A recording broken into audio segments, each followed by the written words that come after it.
السلام عليكم ورحمة الله وبركاته. عاملين ايه؟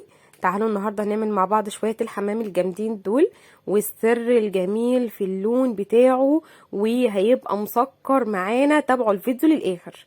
عندي قطعة من البصلاية متقطعة مكعبات، ما ينفعش مبشور، وقطعة صغيرة من الفلفل الألوان سواء أحمر أو أصفر. ولو عندك قوطة ما تحطيش فلفل، أنا بس النهاردة حبيت أغير. وعندي الرز. أما البهارات عندنا نص مكعب مرقة، كزبرة، زعتر، فلفل أسمر، بابريكا، شوية قرفة وسكر وملح، ومعلقة من معجون الطماطم كبيرة. حلة سخنة على النار، هننزل بمعلقة السمنة وعليها شوية من الزيت، وهننزل بالبصلايه بالمنظر ده، وهنحط مع شويه فلفل وشويه سكر.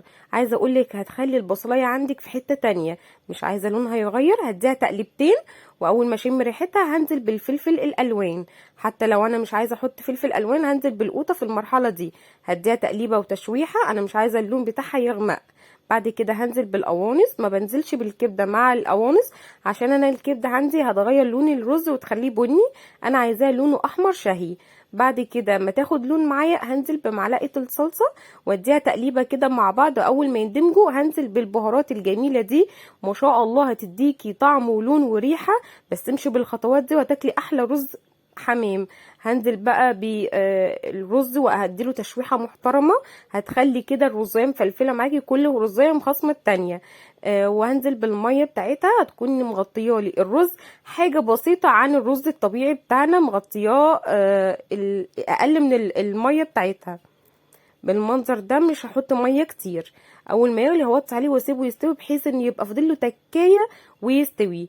هنزل بقى بالرز اهو. بصوا الكبايه هي نيه عادي، بنزلها في نص الرز وبقفل بالقوانص بتاعتها، وبكون فاصله الصدر عن الجلد، واحشي من عند البطن كده، بتبقى اسهل بكتير طبعا.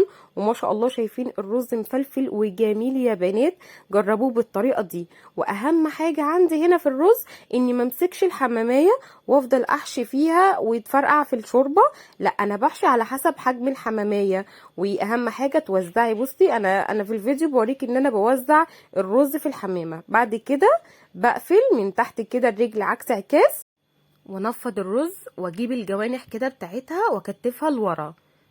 بس كده بالمنظر ده.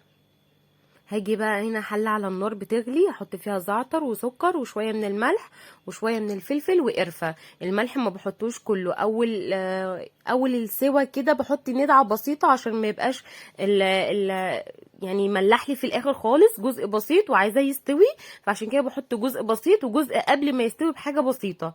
هياخد من 30 ل 35 دقيقه. نيجي بقى هنا على حلاوه الجلد بشكله بريحته بطعمه. ده دبس الرمان، باخد منه حاجه بسيطه وادهن بيها الحماميه وانزل بيها على الزيت. ما بيشربليش اولا الزيت، ما بياخد اللون بسرعه جدا. اهم حاجه ما تعليش درجه الحراره. وادي بصي اقل من نص دقيقه، ما شاء الله اللون تحفه. انت لو فضلتي تعملي في اللون ده هيبقى محروق معاكي. تخيلي بقى اقل من نص دقيقه، حاجه بسيطه خالص، وهيبقى اللون بتاعه تحفه. ده غير بقى ان الجلد بتاعه ما شاء الله اللهم بارك بيبقى مسكر جدا. بصي بقى الظهر بتاعه عامل ازاي، لونه كده محمر، مش لونه بني او لونه عسلي فاتح. ما شاء الله بصي شكله عامل ازاي. اتمنى تجربوها، وما تنسوش تعملوا اللايك والشير والسبسكرايب وتدوس على زر الجرس عشان يوصل لكم كل جديد. باي باي.